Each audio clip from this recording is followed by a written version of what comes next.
Welcome to episode 43 of Comic Book Nation, the official podcast of Comicbook.com. I am your host, Kofi Outlaw, and with me on the couch today is my co-host, Matthew Aguilar. What up?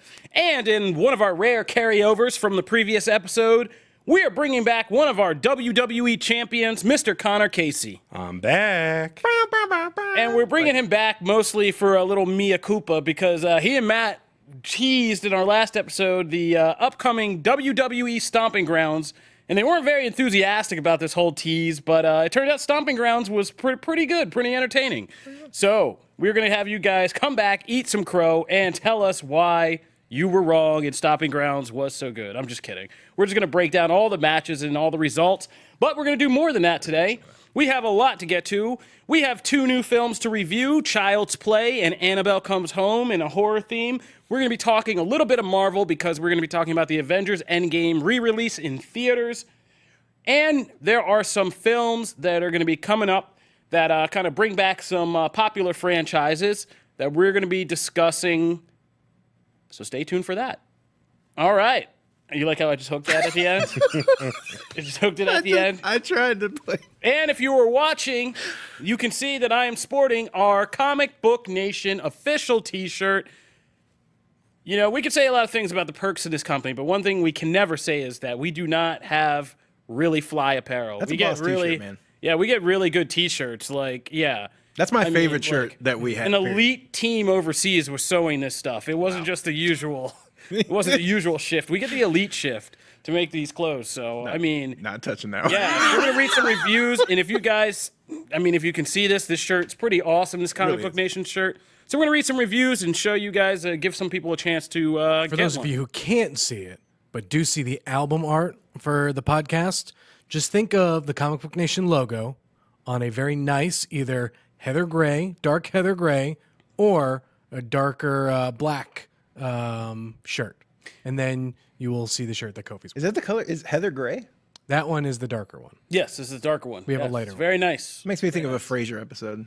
Oh, boy. Anyway, here we go. So, you just, oh, man. What did I do? 95% of our audiences can only What did listen I to this. do? You've got to describe the shirt. And I applauded. And No, I said, I'm not saying that was about your the- it was description. the I'm talking about him throwing me off. It was with the a Frasier reference. Yeah. Just completely knocked me out. when he's of, like, talking my about his headspace. carpet, and he's like, "Oh, I have like 5." No, things Jim of life." Viscardi's very soothing pitch was very good, yeah. What? But the Frasier thing, was you apt. keep that It was stuff to apt. yourself. It We're was not a talking boon. Frasier. We're going to be talking about some other stuff. So let's get started. Avengers Endgame headed back into theaters this week. I was a little ahead of myself last week. I kept thinking last week was this week. I was writing stuff for Annabelle Comes Home, like, to come out, and that's this week. I'm like thinking Avengers is back. Just zoomed right past Toy Story. Yeah, I did. I mean, you know, I made that clear that I was going to do You did. that. You did. Yeah, Very so Avengers Endgame is headed back into theaters this week, and we were up here debating and kind of even writing pieces on Comicbook.com about, like, what this re-release would be. Would it be worth it? What would be kind of, there were things that were going to get deleted scenes at the end of the movie, a tribute to Stan Lee, but there was going to be also a nice little surprise that Marvel Studios head Kevin Feige teased. But now we confirmed that it is what, you know, our lamest option that we thought would be on the table, which would lamest. be, what's that? Just the worst. Yeah, just the lamest, which would be a preview of Spider-Man Far From Home, which comes out like in a couple days anyway. Which I feel like we've seen a ton already. Yeah, I mean, we're on TV spot like 26 right now, so like in clips and clips and clips, so we're not like exactly in the dark about this. So the question is, now that we know, we're not going to spend too much time on this, but now that we know what it is, has it changed your opinions? Because I think, I mean, you, Matt, I know your opinion. You were like, I'm not helping Marvel beat Avatar. James Cameron forever, I believe was your quote. I think that was verbatim what I said. Yeah. But Connor, you were saying you had incentive, like me, you said you had incentive to go back out and see this. So I'm just kind of curious, has your opinion changed? Not really. I'll still go to it. Me too. Like- Bam, there it is. Yeah. Like I said before, I kept getting told, hey, it works better the second time you see it. If my only reason is, hey, I want it to beat Avatar, that works too. I mean, there you go. I mean, And it's I'm not on the just same boat. that either. So How upset are you going to be when It's a doesn't deleted beat scene Avatar? too. No, I think the push this weekend could do it. I mean, it could just give it enough legs to, if not in this a long way to weekend. go. It won't do it this week. No, not this week, but it will be enough of a push to help the kind of last legs of it. Just lessen the maybe cross amount line. Kevin Feige has to personally buy. Yeah, exactly. I mean, he's got the money, so it's not More gonna be that much. conspiracy theories. What? Studios buying tickets is a time-honored tradition. I mean, you got to make up 38 mil. You do what That's a you got to lot. do. Yeah, you do what you got to do, and to hold the branding power of number one movie of all franchise time. In the world of all time. That's some like that. cachet. Yeah. That's, Yeah, so you need to do that. And when we do it, we'll know that it was, true warriors like me and Connor who made it happen. But hey, man, we'll watch buy cowards we'll buy like a you that Captain held us Marvel- back. we'll I'll buy you a watch that- Captain Marvel Blu-ray, buddy. I'll Don't watch worry the about it. unfinished that- Hulk scene later. What if that crowd? What if that crowd that wanted everyone to go see Alita, comes out and just goes and I don't know. How Well, would they? it didn't help that movie. How would they? Were you saying they would balance the scales again? Like they would, yeah. Somehow. All right, we're not going to get too deep down the rabbit hole. We're going to be talking about this. We'll see where Avengers Endgame is when we come back next week for next week's episode. See how close we are to beating Avatar. But yeah, Connor and I will be going out to help the support effort. Well, so what see do you you think there. it's going to do this weekend? I mean, I give it like 15, 20. 15? 15 to 20. 15, 20? Yeah. I'm gonna say. I don't think it clears 10. Yeah, I was gonna say I'm 10 to 15. 15 high, but I'm around 10.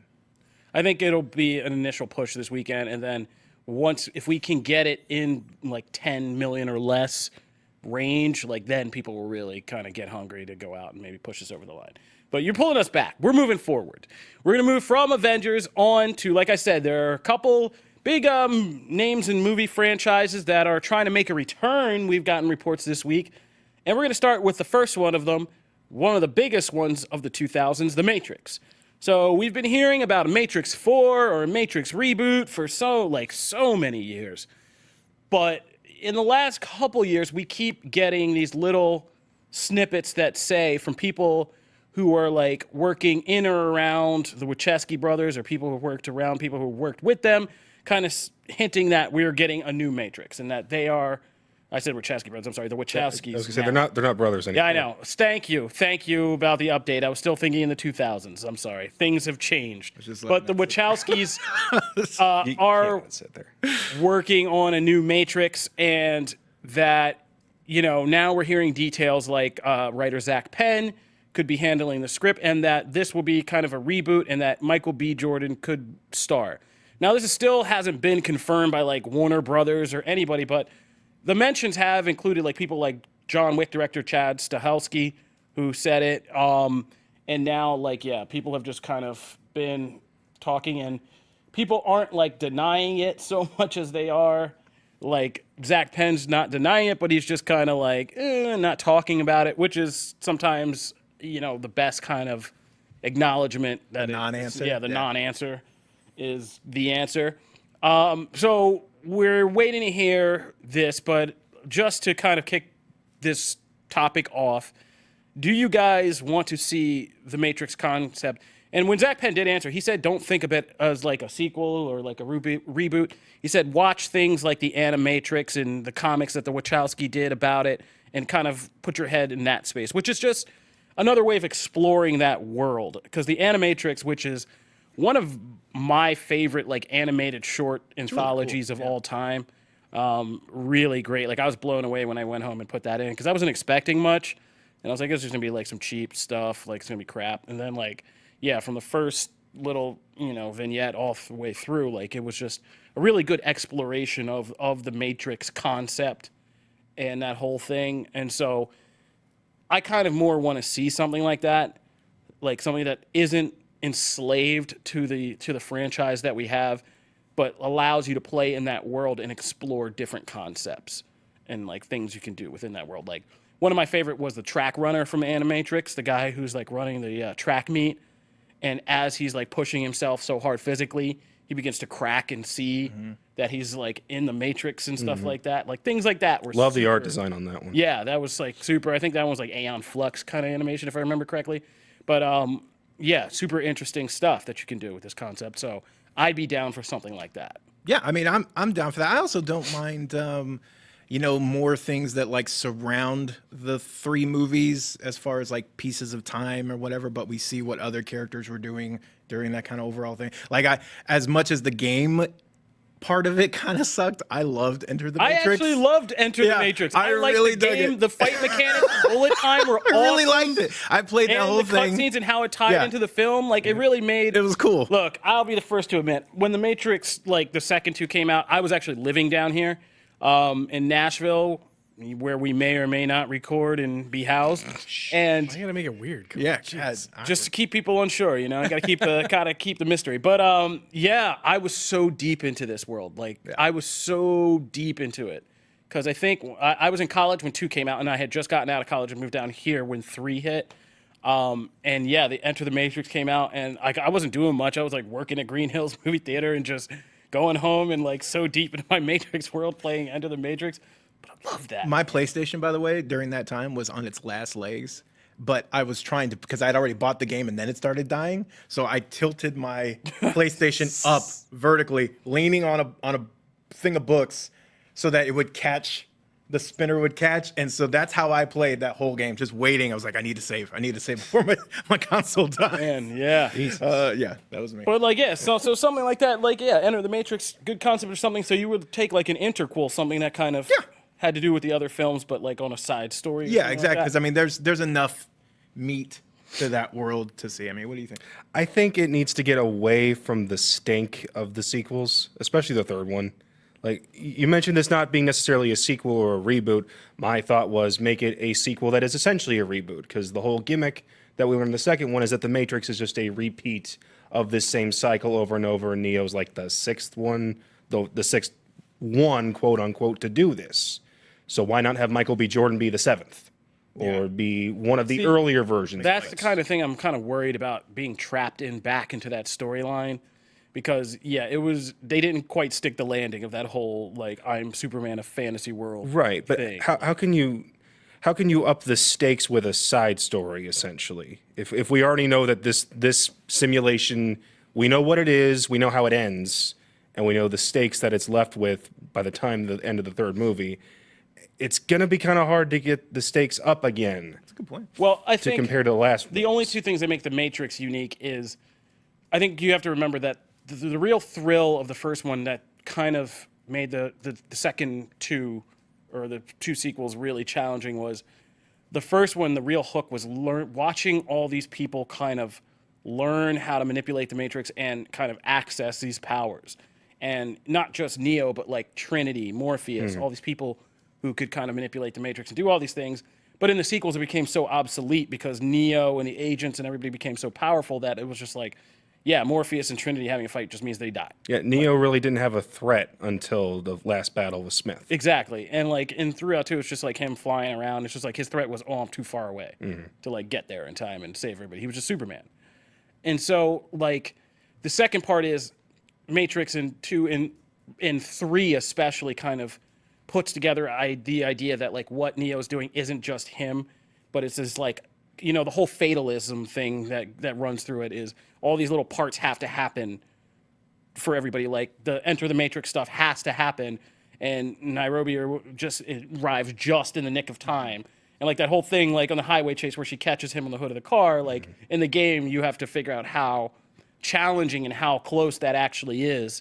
And for Morpheus not to splatter all over the highway and for her to catch Really him. cool. There were a lot of cool. Yeah, ideas and in it's that. like it's like a program, so everything has to kind of click, and it would be kind of. So I say all that to say, if you were to go back to like the first one or something like that, and see somebody like Michael B. Jordan learning just to do cool stuff, not necessarily in the same way that like Neo did or other people did, but to access and mess with the Matrix and be like a really good fighter or stuff. Sorry, and then do something that actually you didn't know, but was so crucial to kind of making everything else click into place and to help Neo do whatever. Like that would be kind of cool. That worked. What they cannot do, which was I heard the rumor that this was originally what they were trying to do, was a Morpheus prequel, Yeah, well, where Michael B. Jordan is a young Morpheus. I have zero interest. Oh, please don't do that. Yeah. I'm with you. Yeah, you lose me about that. Yeah, I don't want to see that. So let's just leave it at that. Let's do something interesting. Let's not do Just that. don't do that. Yep. Okay. But we won't do that. All right, some meatloaf for you. All right, moving right along.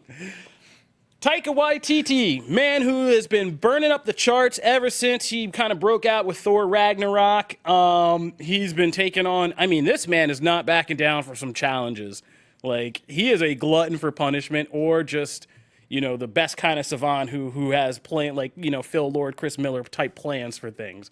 Because he's taking on an Akira adaptation, which we've talked about on the show. No pressure there. Yeah, for real. And since he wasn't, like, you know, that wasn't enough of a challenge, he was like, you know what?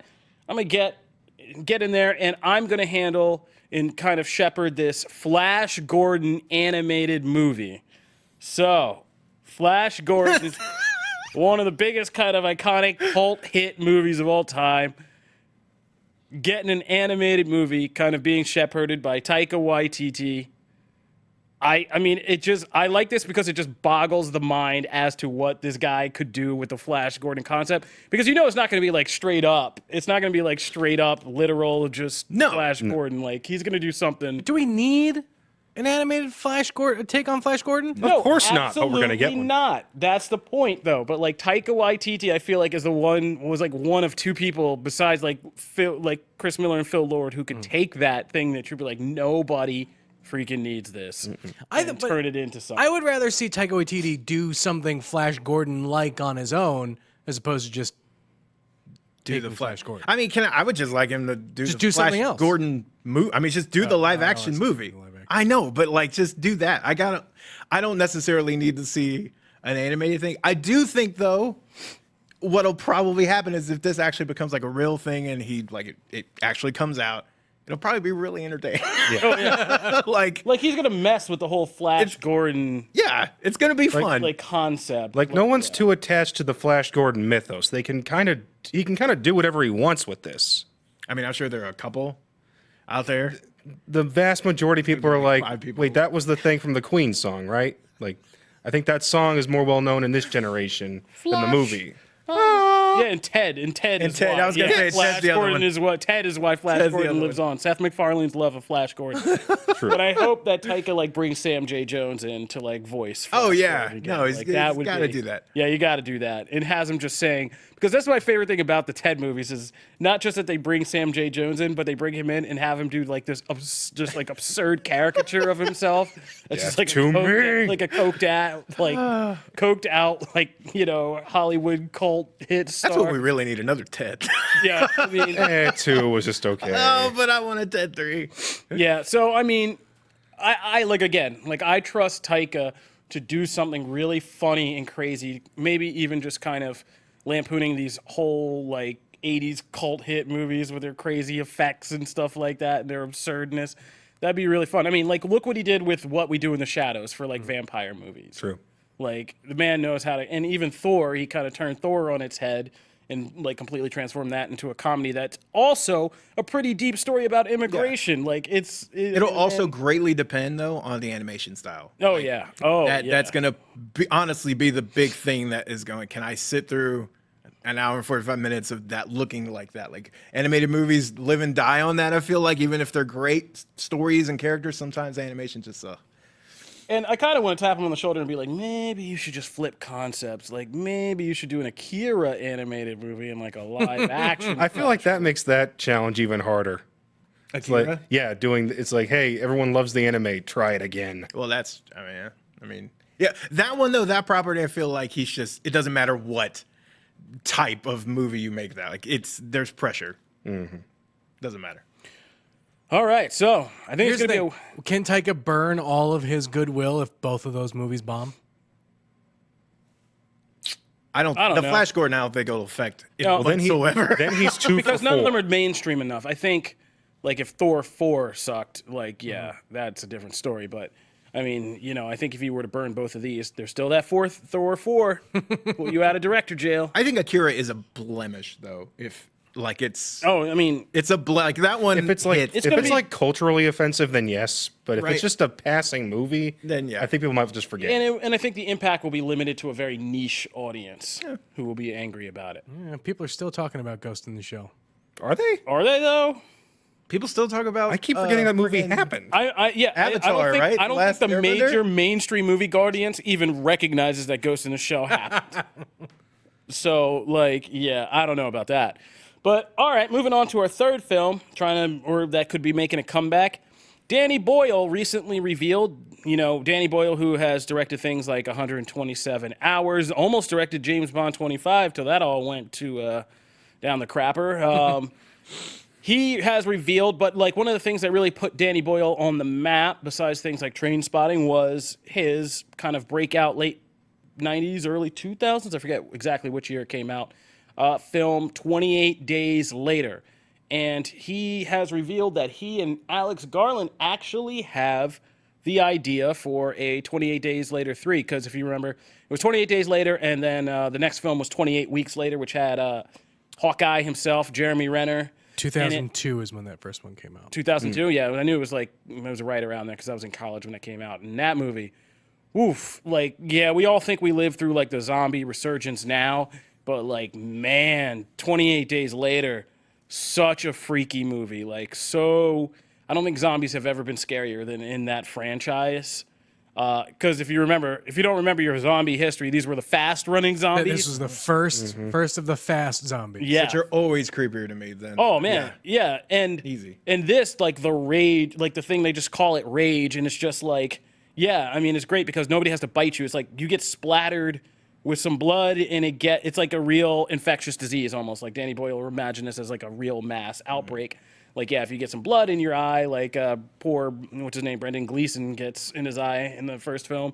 Like, yeah, you instantly transform. It's not like you die and then you eventually get back up 3 minutes later. No, it's like a 30-second process. And that's the messed up thing about 28 Days Later is like when they have to make the decision, like somebody gets infected, you literally have like 1 minute Yeah, you to have a make split second to. before they just turn into an incredibly fast-moving, adrenaline-pumped rage monster. And if you don't make that choice, you're probably dead. Yeah, you're probably dead. And like that's one of my favorite things is Naomi Harris, like in the kitchen where somebody gets like when they're early on when somebody gets bit, she just turns around and her friend and just immediately just Well, you hacks have that to, dude yeah. to death, and you're like, whoa.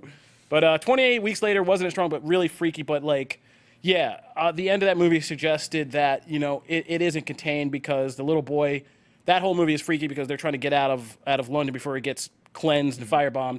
And Imogen Poots and her little brother escape, but he's a kind of recessive carrier of the disease. So it doesn't make him a rage monster, but he still has it. Yeah. And that was like the whole hook of that story is he gets it like his mom does. So now there's a chance that this gets out. And like, yeah, I would love to see something on the scale of like, what is it, 28 weeks, 28 days, 28 weeks, 28 months later.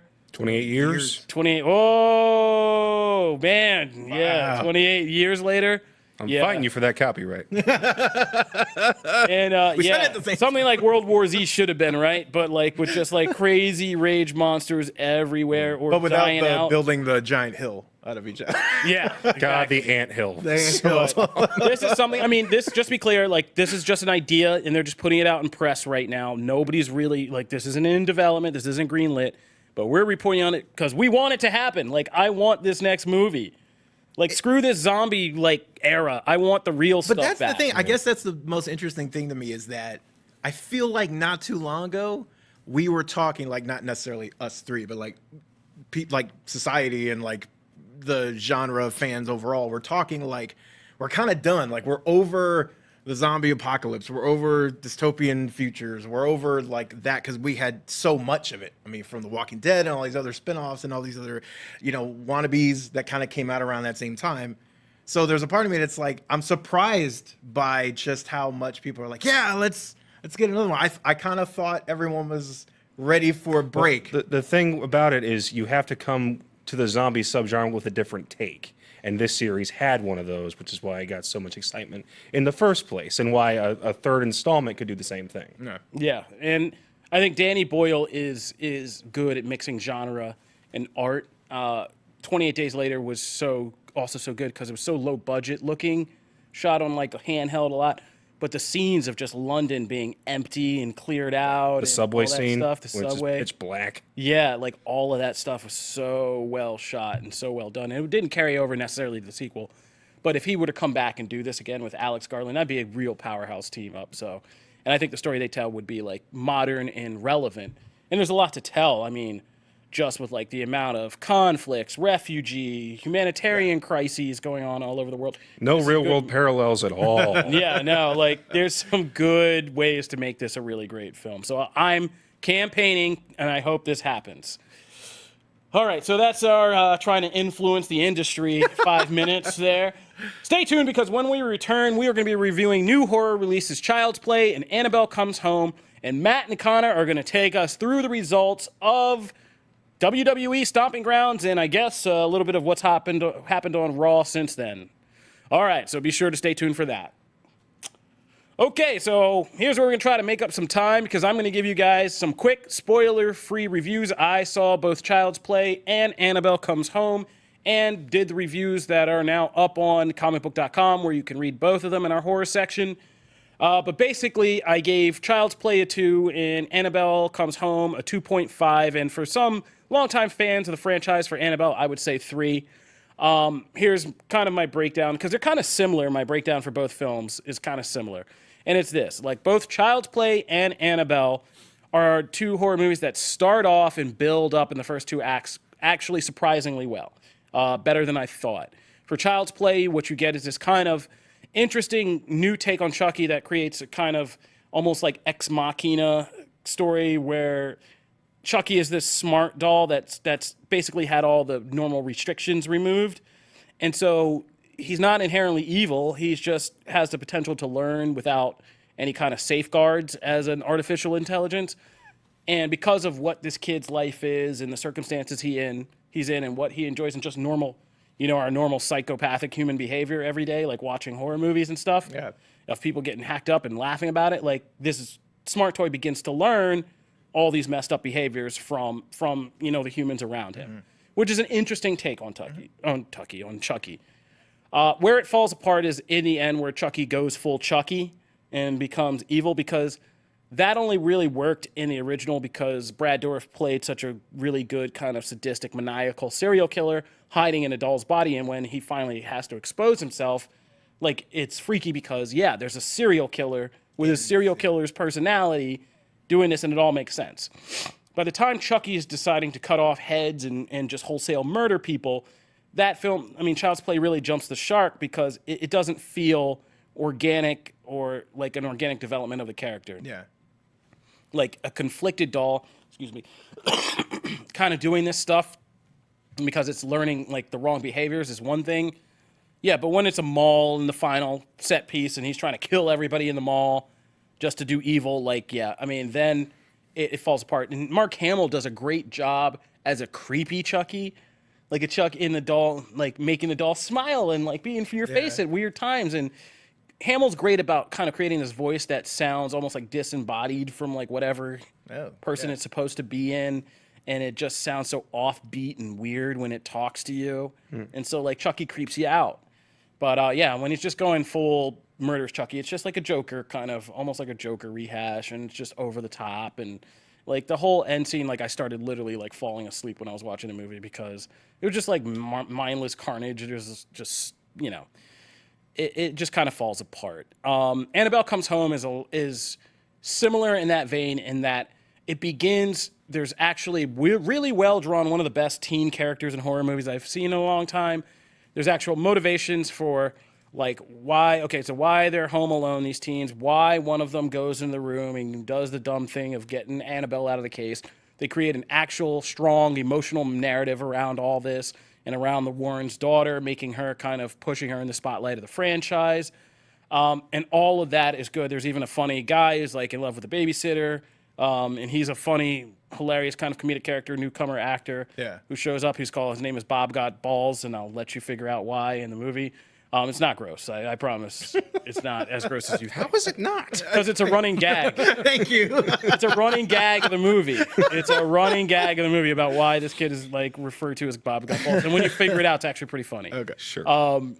So Annabelle, in like the whole premise of her getting into the doll, infecting this room of the Warrens, and basically demon Avengers in like a house, is good, and it's creepy most of the time until you get to the final act and to the ending, in which case, like, this is a rated R horror film, but it's surprisingly tame and has very little actual teeth to it when it comes to, like, not scares, but, like, actual hurting people, injury, like, real consequences and oomph. Like, there's not so much of that. So, like, it feels like a PG-13 movie? Yeah, exactly. Yeah. It feels like Adventures in Babysitting got really intense one night, as opposed to, like, a traumatic event where a demon creates, like, supernatural havoc in a house. And so I was kind of disappointed by how tame it actually turns out to be. And it's done by the writer of the entire Annabelle trilogy and the guy who wrote The Nun. So I was surprised because, you know, all the past installments of these movies, I mean, they definitely have, like, a lot of death and carnage and some really freaky moments. So I was kind of disappointed by how tame this one was. But like I said, for a lot of it, the actual scares and using the different kind of demons is kind of entertaining and very creepy. And there's some really good kind of inventive scares in it. So 2/3 of it are really good. Disappointing ending. And the same thing could be said for Child's Play. If you had to compare the two, I would say absolutely go see Annabelle over Child's Play. You're going to have a much better experience.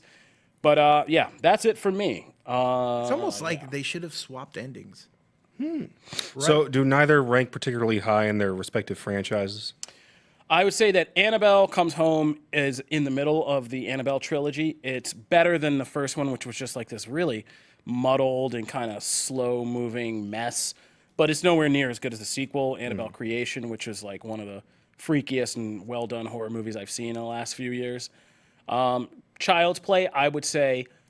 ironically, I was talking to Chris Killian here. I would say Child's Play would have been so much better if it was just an original sci-fi horror movie about a boy trying to, like, befriend this malfunctioned smart doll. Or a great Black Mirror episode would have been really great about how technology isn't corrupted on its own. Like, it takes us and all our crap to kind of feed into, you know, our children, essentially technology. We just bring all our crap and kind of corrupt them. That would have been an interesting Black Mirror episode.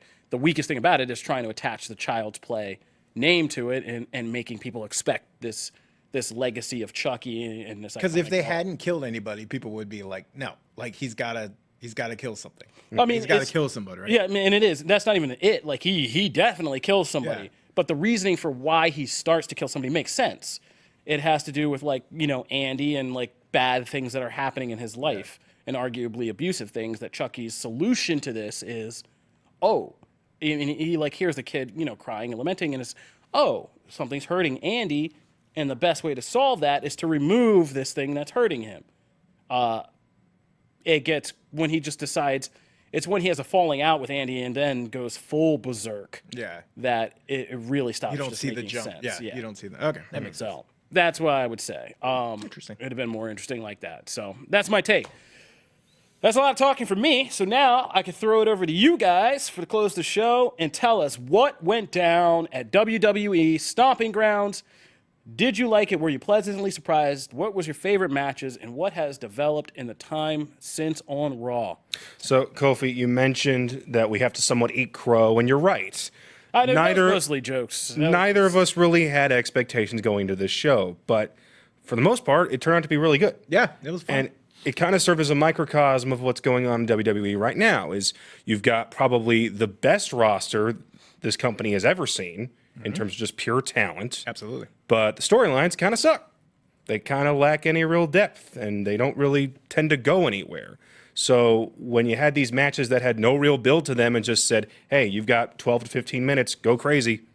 Turns out those were the best matches of the night. Yeah. My pick was Ricochet versus Joe, and it had one episode of actual build. It was just, hey, you get a title shot, and I don't like you because I'm a big fat guy who has a title. And then they had a 12-minute match, and it was great. Oh, so good.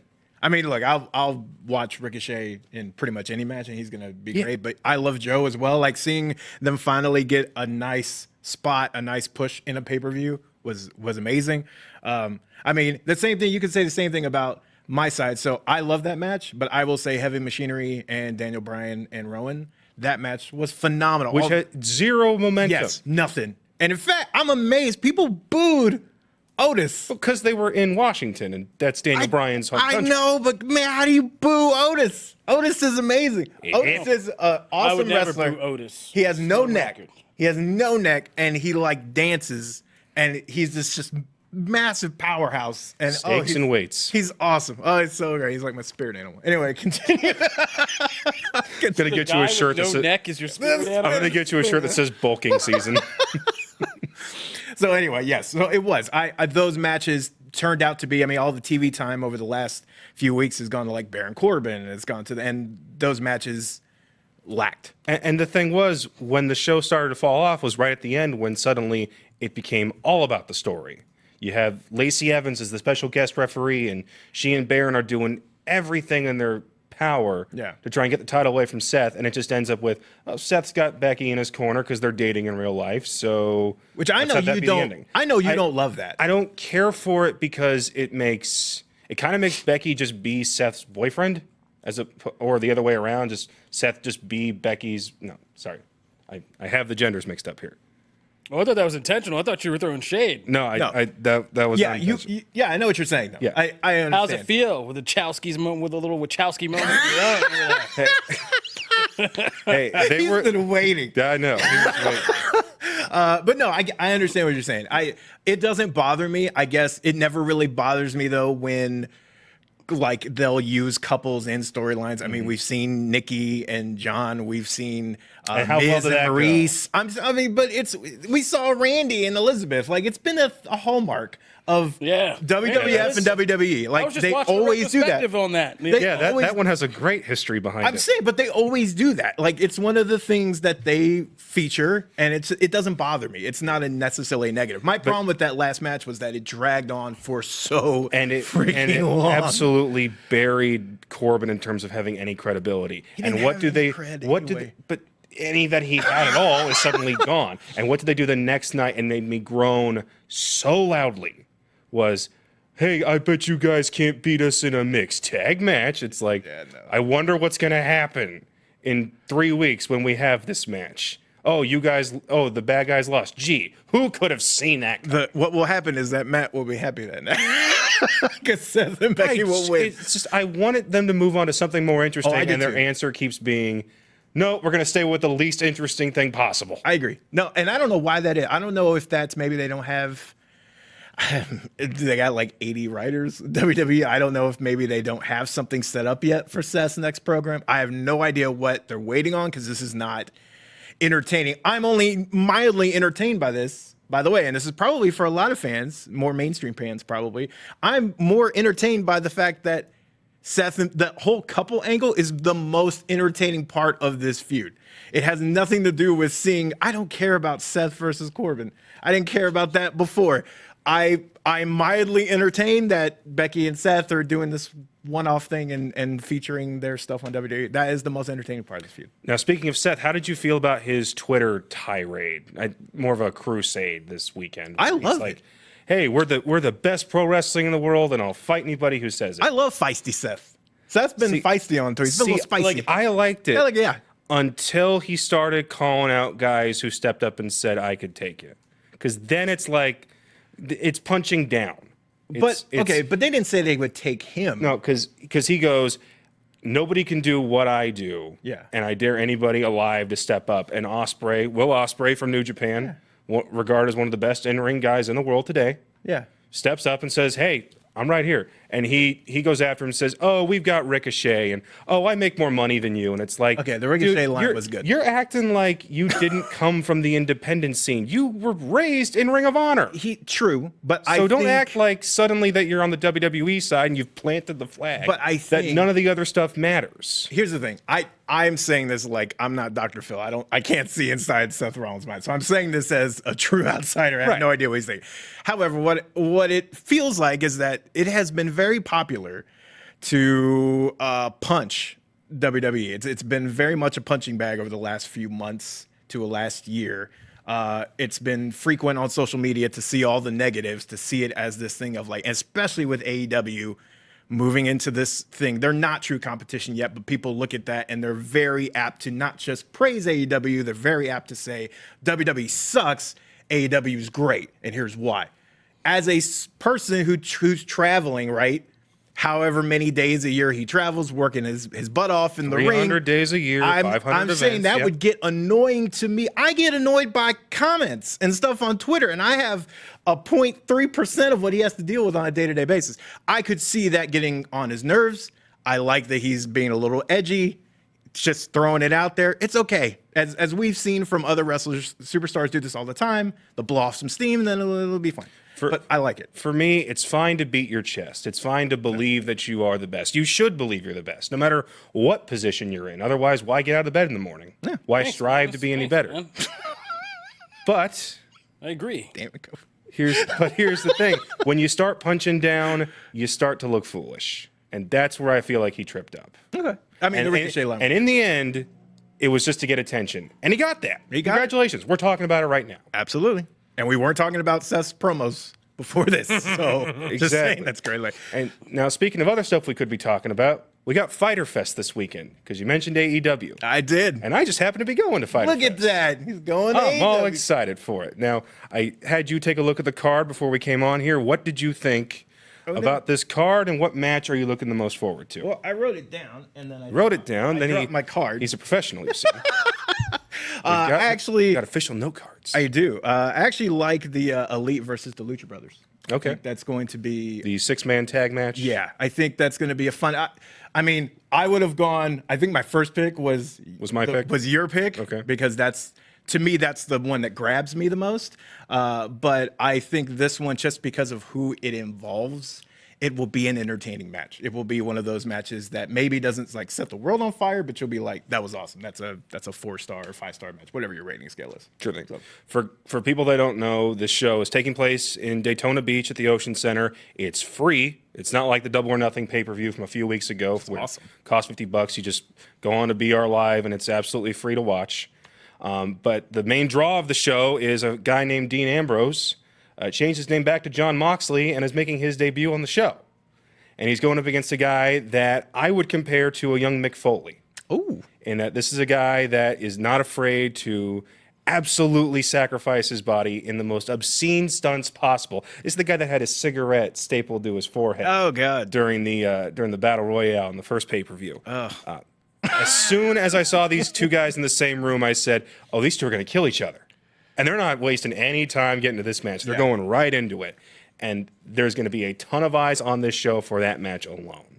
Yeah. Well, I mean, if you watched Double or Nothing, that ending segment with Moxley automatically just it was great. So I mean, Jim you Ross already is had going me. nuts, and the It didn't matter crowd's going who his crazy. opponent was going to be, honestly, if we're being honest. But I'm really interested to see him go up against it. And if you've watched his New Japan stuff in the time between then and now, he's got a little bit more bite to him, a little bit more of an edge. Well, I can imagine. No He more doesn't have to wacky clear line it. clotheslines off the ropes. Yeah, he doesn't. Oh, I hated those. I hated him too. I was not a fan. I think most people hated him. I think he did it once and then was told you have to do that. That's your move. That's your trademark move. Do it 80 million times. Have Michael Cole scream wacky line.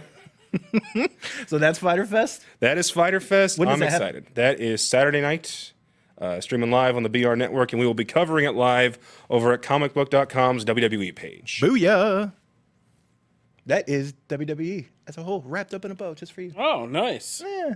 Nice. Well, all right. And your boy won.